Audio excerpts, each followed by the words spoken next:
Saya sebagai seorang pengkaji, dia mesti melalui Sungai Batu. 10,000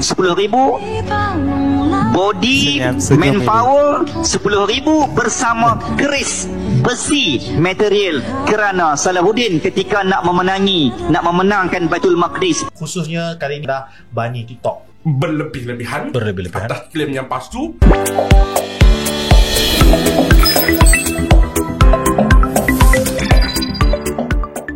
Assalamualaikum warahmatullahi wabarakatuh. Halo teman-teman, jumpa lagi di Aryan M Channel. Oke, buat teman-teman yang klik video ini, seperti biasanya saya harapkan mudah-mudahan teman-teman masih dalam kondisi sehat walafiat. Dan jangan lupa dukung channel ini dengan cara like juga subscribe. Baik, di kesempatan kali ini saya akan ajak teman-teman untuk melihat beberapa cuplikan video. Kita sering mendengar apa yang disampaikan para profesor sejarah di Malaysia yang menerangkan, menjabarkan tentang sejarah Melayu di Malaysia. Seolah-olah Malaysia adalah tempat peradaban Melayu terbesar. Pendapat-pendapat dari profesor ini justru malah dipatahkan oleh orang-orang Malaysia.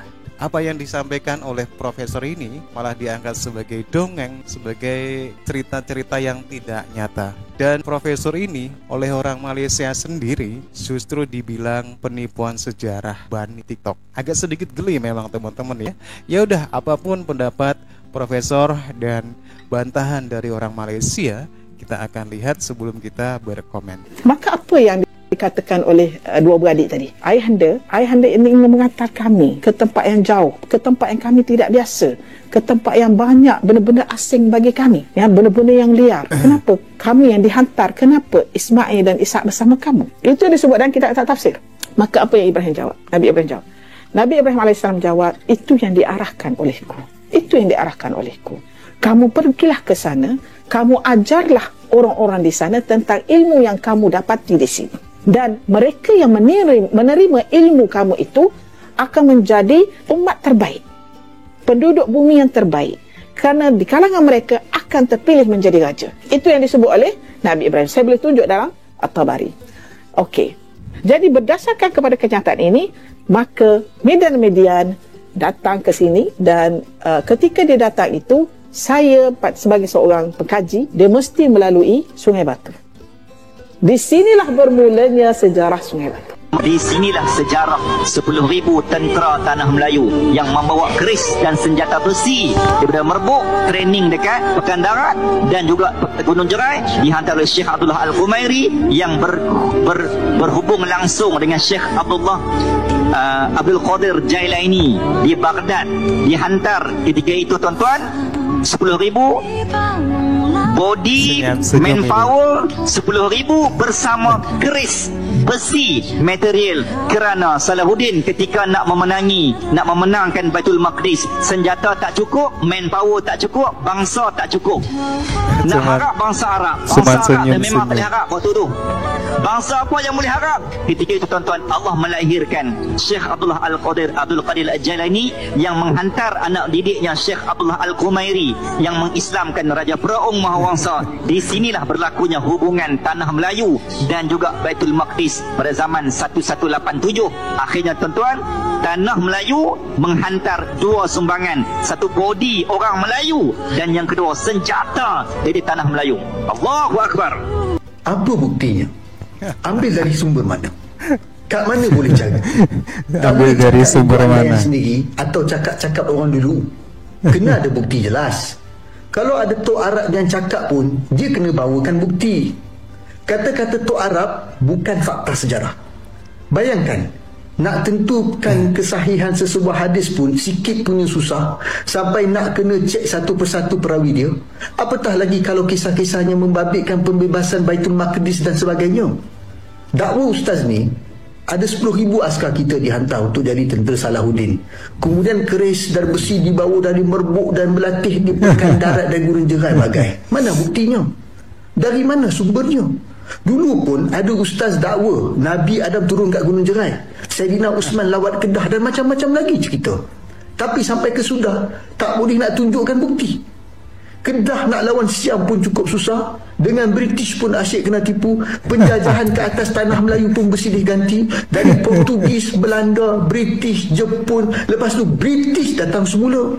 Gerakan lawan penjajah pun sendu. Kalau bangsa tu kuat, dia kena jajah, tapi tak lama lepas tu dia akan bangkit bebaskan tanah air dia. Tapi tanah Melayu terus menerus dijajah ratusan tahun. Tang mana kuatnya? Saya faham sangat yang kita ni nak orang ambil kisah tentang nasib umat Islam di Palestin. Tapi janganlah keterlaluan sampai buat cerita macam ni. Realitinya, orang Melayu sejak dulu sampai sekarang sangat lemah. Kita dah merdeka pun, dah ada negara sendiri pun, kita masih berhempas pulas nak tegakkan ajaran Islam, nak tegakkan Melayu. Dengan kaum minoriti pun kita rasa ancaman, padahal kita lah majoriti. Daripada bawa cerita macam ni, lebih baik seru umat Islam untuk berniaga, kuatkan ekonomi dan bantu-membantu antara satu sama lain. Khususnya kali ini dah bani TikTok. Sebab banyak sangat video yang tersebar, yang terlalu viral, bercerita tentang sejarah. Dan kita percaya permulaan sejarah populis ataupun sejarah secara mudah untuk orang awam faham adalah dipelopori oleh The Patriot.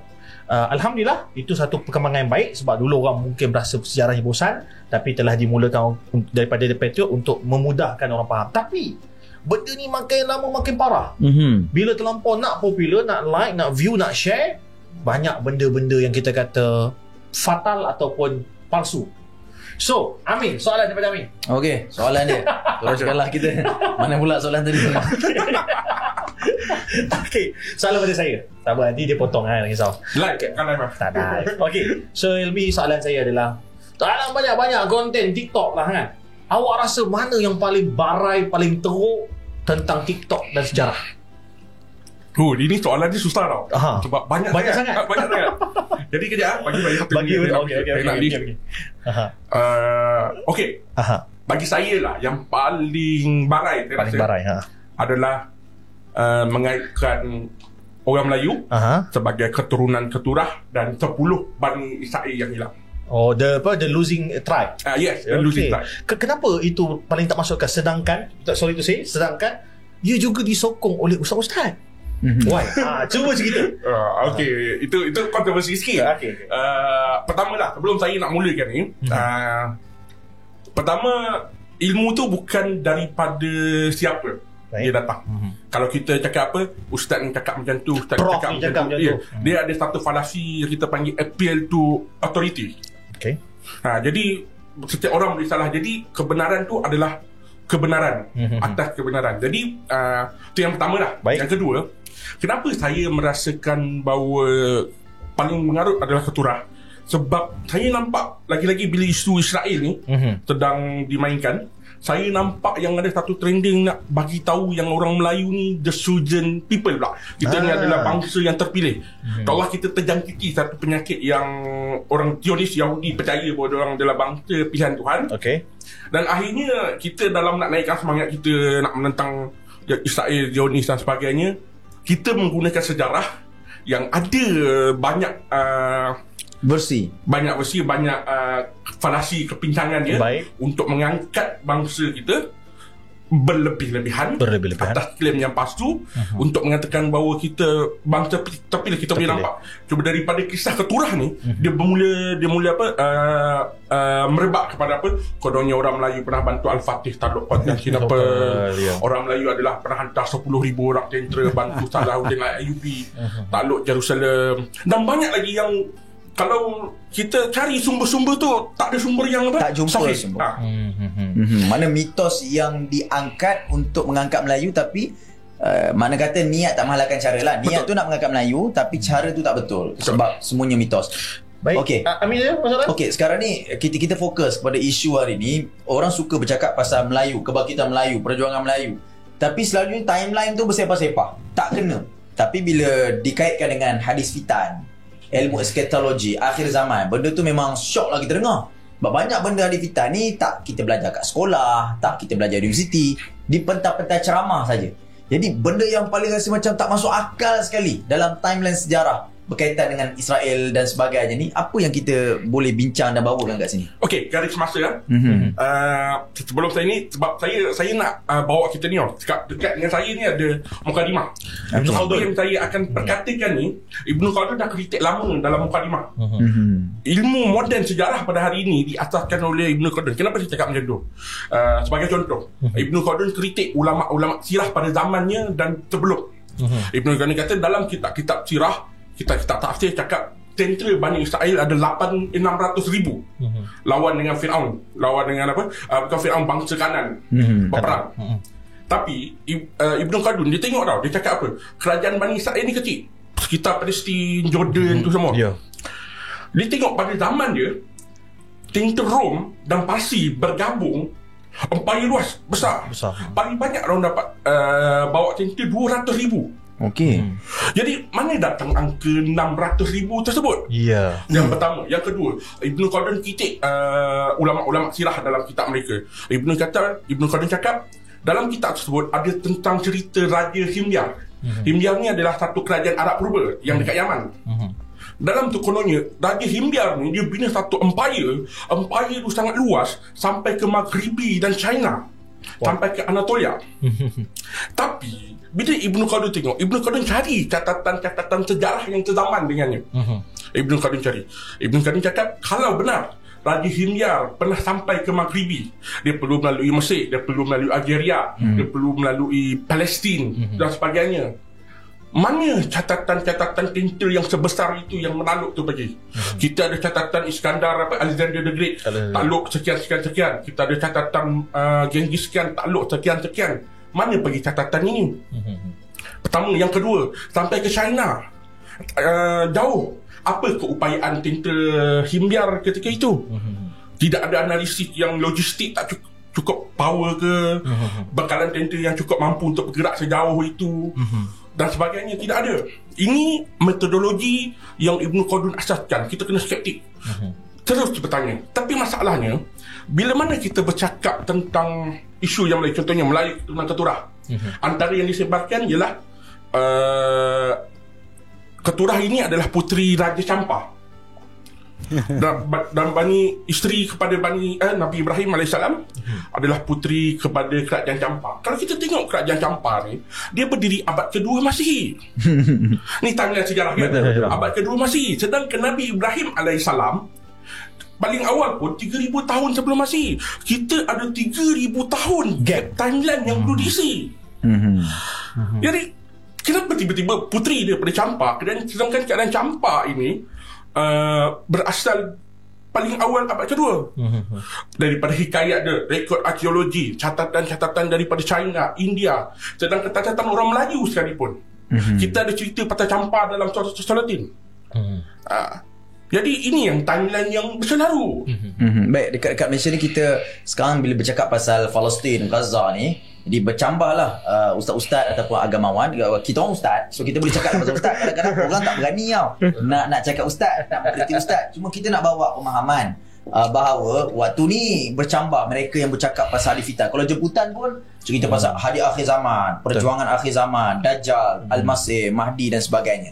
Jadi yang selalu tak kena pada poin-poin perbincangan ustaz-ustaz agamawan bila bercakap pasal hadis fitan ni, poin mana sebenarnya? Saya nak ulas hadis fitan ni bukan saya punya bukan bidang kita, tapi timeline tu yang kadang-kadang benda tu tak masuk akal, tak logik sebenarnya untuk kita ceritakan. Saya rasa cuba mengaitkan bahawa orang Melayu terlibat dalam penaklukan Jerusalem daripada dulu. Kenapa saya cakap bahawa penaklukan Jerusalem orang Melayu terlibat ni tak betul. Macam yang kita baca kan, kita baca yang dalam apa, dalam Mukadimah dia mempertikaikan jumlah angka tentera. Ustaz yang ada dekat TikTok, dia membawa angka 10,000 orang tentera daripada Kedah ketika sezaman dengan Salahuddin Ayyubi. Kedah pada hari ini 2 juta populasi. 2 juta populasi pun tidak mampu untuk membawa 10,000 orang tentera. Pada zaman tersebut, kalau kita repeat Kedah punya populasi 2 juta pun kita punya tentera pada hari ini. Dan kalau yang berdaftar dalam 80,000, 90,000 unit pada zaman 1000 tahun yang lalu, apakah Kedah memiliki kemampuan untuk membawa 10,000 orang tentera untuk pergi jauh ke Jerusalem, ke Baitul Maqdis? Yang pertama. Yang kedua, kalau 10,000 tu akan ada satu angkatan armada tentera yang maha besar bergerak sejauh. Dia akan pergi ke apa? Ni daripada Kedah nak ke Jerusalem tu. Dia akan singgah ke pelabuhan-pelabuhan dekat India. Orang India yang ada kat sana tu tak akan catat ada satu bala angkatan tentera yang besar. Mustahil diorang tak catat. Biasanya apa-apa yang kita tahu sejarah-sejarah Melayu ini melalui catatan India dan China. Kita tentu akan nampak orang China apa dengar cerita pada ni akan mencatat. Sedangkan cerita-cerita ni orang Arab akan mencatat. Sedangkan bila kita minta sumber tersebut, apa yang saya dapatlah, awak carilah ni, pergilah dekat perpustakaan sekian-sekian. Contohnya perpustakaan Turki, saya petikaikan Al-Fatih, ada tentera Melayu. Antara yang saya dapat jawapan dekat TikTok, tuan pergilah cari sendiri. Kenapa tuan tanya saya? Dia yang buat keluarkan dakwaan tersebut, beban bukti tu macam beralih kepada saya pula. Faham. Jadi nampak kecanggahan tersebut. Apa kesan mitos-mitos cerita pasal timeline yang salah, kepalsuan dalam menyampaikan fakta? Oke teman-teman, demikian cerita-cerita dari para profesor Malaysia, juga para ustadz Malaysia yang membawakan cerita tentang sejarah Melayu, yang justru malah dipatahkan oleh orang Malaysia sendiri dan dianggapnya sebagai penipuan sejarah dan juga pembodohan sejarah. Karena bisa jadi profesor Malaysia ini mengambil sumber-sumber yang asal ataupun yang salah. Karena kita tahu sumber sejarah itu saking banyaknya yang ditulis oleh orang luar. Nah, inilah bantahan-bantahan dari orang Malaysia sendiri. Mereka menganggap ini hanyalah dongeng belaka. Dan lucunya, profesor sejarah di Malaysia ini dijuluki sebagai Bani TikTok. Oke teman-teman, demikian beberapa cuplikan video yang menarik. Silakan teman-teman kalaupun mau berkomentar saja bagaimana menurut teman-teman beberapa cuplikan video ini. Dan terima kasih, sampai jumpa lagi di video berikutnya. Wassalamualaikum warahmatullahi wabarakatuh.